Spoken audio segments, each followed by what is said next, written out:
Class 12th Hindi के बहुत ही important question इस वीडियो में आपको बताने वाला हूँ। ये क्लास 12th हिंदी का गद्यांश है और चैप्टर नया है अशोक के फूल। इससे पहले 2 चैप्टर हिंदी के मैंने कंप्लीट कर दिए थे। अगर आपने अभी तक नहीं देखे हैं तो आप प्लेलिस्ट में जा कर के देख सकते हैं। तो वीडियो स्टार्ट करने से पहले नए मेहमानों से रिक्वेस्ट करता हूँ, जितने भी नए मेहमान आए हैं चैनल पर वो प्लीज़ साइड में दिया गया होगा लाल वाला बटन सब्सक्राइब का, उसे चैनल को सब्सक्राइब कर लें और बेल आइकन ज़रूर दबा लें, जिससे आने वाले वीडियोस के नोटिफिकेशन आप सभी को आपके फ़ोन में मिल सके।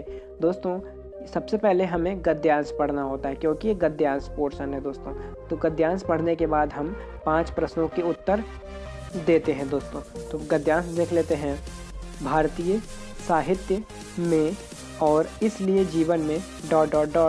जो सम्मान कालिदास से मिला वह अपूर्व था। तो ये हमारा गद्यांश है दोस्तों। हमें इस गद्यांश को पढ़ करके दिए गए 5 प्रश्नों के उत्तर पढ़ने हैं। तो अब आपको ये गद्यांश आपकी किताब में भी मिल जाएगा। आप इसको अपनी किताब से देख करके या फिर क्वेश्चन बैंक से देख करके पढ़ सकते हो दोस्तों। तो हम क्वेश्चन पढ़ते हैं दोस्तों। उपयुक्त गद्यांश के पाठ और लेखक का नाम लिखिए। रेखांकित अंश की व्याख्या कीजिए। अशोक का पुष्प कालिदास के महाकाव्य में किस भांति शोभा पाता है। अशोक के पुष्प को कब साहित्य के सिंहासन पर उतार फेंका गया। और नेक्स्ट, लेखक ने किसे विचित्र नाटकीय व्यापार बताया है। तो सबसे पहले प्रश्न का उत्तर हम लिखेंगे, यानी कि हमें पाठ और लेखक का नाम लिखना है। तो पाठ का नाम जैसा कि मैंने आपको अभी बताया, पाठ का नाम है अशोक के फूल और इसे लिखा किसने, यानी कि लेखक का नाम है आचार्य हजारी प्रसाद द्विवेदी जी ने। ठीक है, तो अब हम इसके रेखांकित अंश की व्याख्या करेंगे दोस्तों। ठीक है, रेखांकित अंश की व्याख्या हेडिंग डाल दीजिए। तो आचार्य हजारी प्रसाद द्विवेदी जी अशोक के फूल के बारे में बताते हुए कह रहे हैं कि भारतीय साहित्यकार वाडम में और भारतीय जीवन में अशोक के फूल का प्रवेश और फिर विलुप्त हो जाना विचित्र नाटकीय स्थिति के सदृश है। कालिदास ने अपने काव्य में इस पुष्प को सर्वाधिक महत्व प्रदान किया है। कालिदास के काव्य में यह पुष्प जिस सुंदरता और सुकुमारता के साथ वर्णित है वैसा ही पूर्ववर्ती किसी कवि के साथ नहीं होता है दोस्तों। नेक्स्ट प्रश्न का उत्तर है, प्रश्न नंबर 3 है, अशोक का पुष्प कालिदास के महाकाव्य में नववधू के गृह प्रवेश की भांति शोभा पाता है।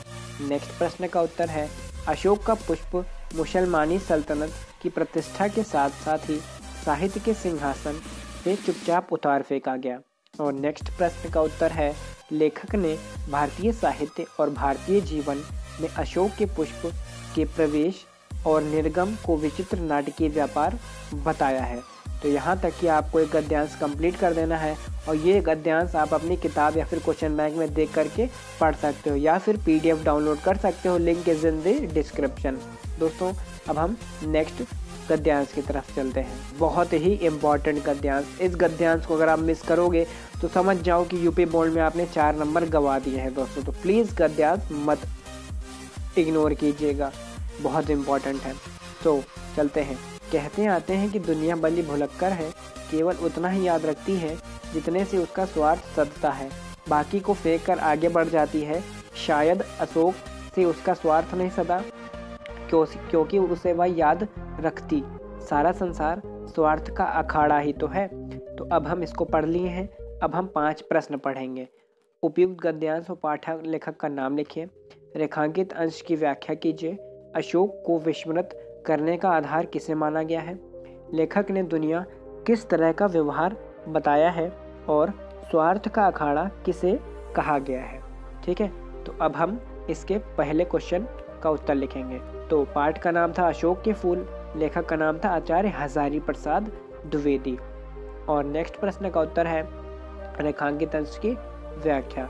द्विवेदी जी कहते हैं कि यह संसार बड़ा स्वार्थी है, उतने ही बातों को याद रखता है जिनसे उसका स्वार्थ सिद्ध होता है, अन्यथा व्यर्थ की स्मृतियों से यह अपने आप को बोझिल नहीं बनाना चाहता।